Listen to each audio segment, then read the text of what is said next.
السلام علیکم معزز دوستو، شیطان کے شر سے بچنے کا ایک بہت ہی خوبصورت نبوی نسخہ ضرور سماعت فرمائیے۔ آدمی جب یہ کلمات کہتا ہے تو شیطان کہتا ہے باقی سارے دن میں اس آدمی کی مجھ سے حفاظت ہو گئی۔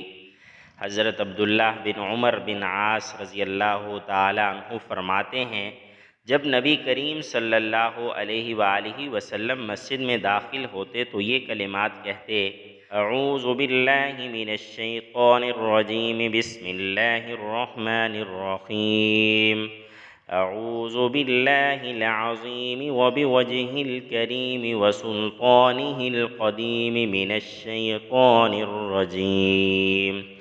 ترجمہ: میں مردود شیطان سے عظمت والے اللہ کی، اس کی کریم ذات کی اور اس کی قدیم سلطنت کی پناہ چاہتا ہوں۔ سبحان اللہ! جو شخص یہ کلمات پڑھ لیتا ہے تو باقی سارے دن میں اس آدمی کی شیطان کہتا ہے کہ مجھ سے حفاظت ہو گئی، یعنی وہ آدمی اللہ تعالیٰ کی پناہ میں آ جاتا ہے۔ اللہ تعالیٰ ہمیں اس پر عمل کی توفیق عطا فرمائے۔ السلام علیکم۔